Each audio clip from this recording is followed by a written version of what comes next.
Now the first thing you need to do when setting up RDOs in MYOB is set up a couple of new payroll categories. So you go to payroll categories. Now the first one you set up is a new wage category, and I set that up earlier when I was testing.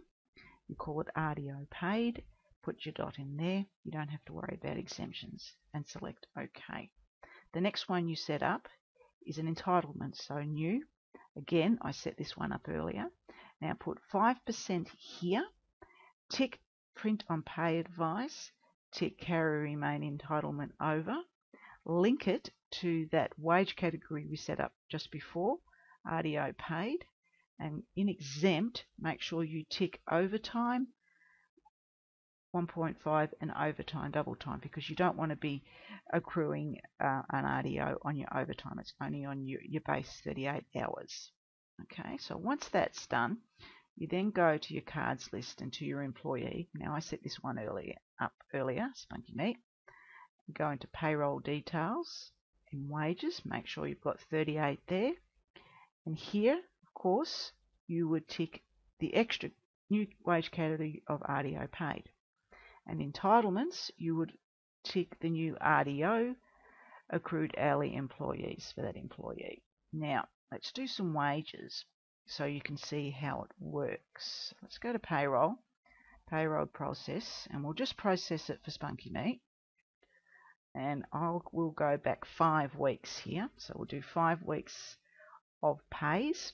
So this is just for the sake of the exercise. And you go next. So what you can do here is have a look down at Spunky Meat here, and you notice that 1.9 is accruing. So you say OK, record as you normally would.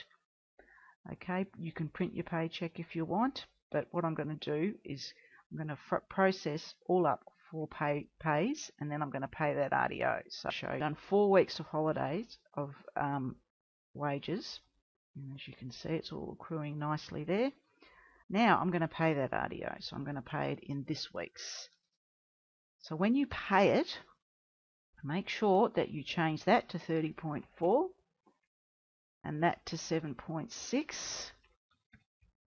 You're still accruing down here, which is correct. You select OK, record, continue, OK, next and next. Now following what your pay slips are going to look like. Now this is the pay slip for the week before you pay the RDO, and as you can see, 7.6 hours has accrued, ready to be paid when taken the following week. Now the second pay advice shows the RDO paid and only 1.9, which is the RDO hours for 1 week, showing here in the entitlements and the year-to-date entitlements.